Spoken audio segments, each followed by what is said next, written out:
guys, today we're going to be going over everything you need to know about leopard geckos, how long they live, what they need to eat, and what their behavior means.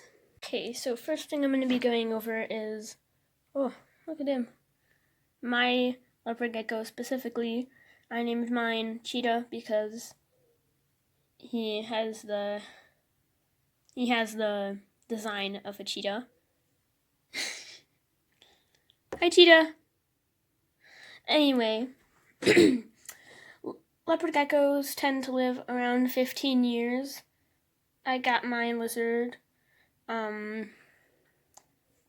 don't know how old it was when we got it, but I've had it for, I'd say, maybe 3 years now. And let me get him out. Oh, not out, but if you're gonna pet them, don't don't pet their tail, because their tail will come off. It will come back, but their tail will come off if you scare them. So try your best not to scare them. Don't force pet out of them. Let them know that you're coming first.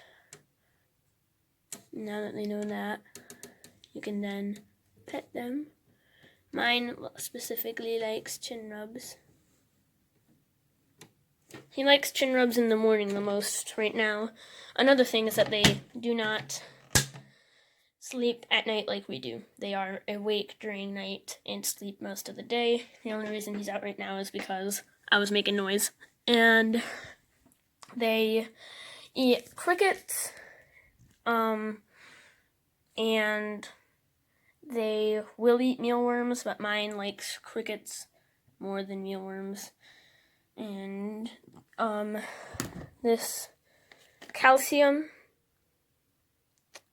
you can find at most pet stores. They have like powdered calcium that you can put both mealworms and crickets in, and it's like almost a dessert to them, and it's healthy for them. Yeah, it's not extremely expensive, but it's not super cheap either. But yeah, and depending on the size of your leopard gecko, mine isn't too big. This is a pretty big cage. He has, as you can see, one cave and another cave.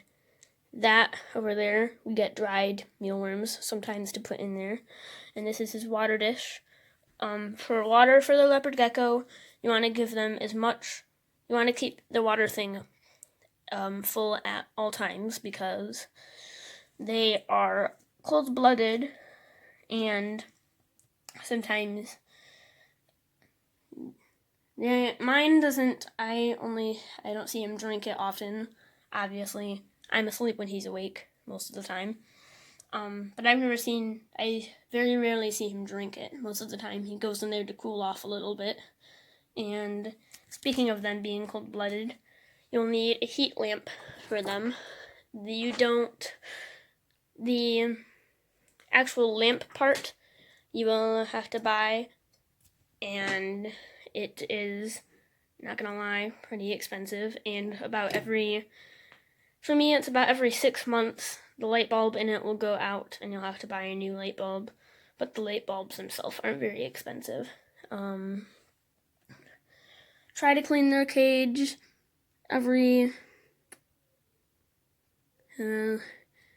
depends on how active they are, but I clean mine about every 6 months because they aren't too dirty. Speaking of, I should probably clean it after this video. But as far as health-wise, crickets, mealworms, and water for them all of the time. And like I said before, if you want to pet them not on the tail. All leopard geckos are different, and mine personally likes chin rubs the most. And yeah, a lot of questions that I found, you can't really see the window, it just looks like the wall, but this is a glass cage, and a lot of the time the leopard gecko will try to climb the glass. That's normal behavior. it's normal behavior for leopard geckos. They just do it sometimes, but sometimes it means that they want more space and that they feel too claustrophobic. So if you're hi cheetah. If your cage is too small and your leopard gecko is pretty big, or if you have like too many caves or something in there, try taking some out because they might feel a little claustrophobic. That's all I have to say today, and sorry for the visuals, there's not much to show. But yeah, that's all I have to say today for you guys. See you guys in the next one, and adios.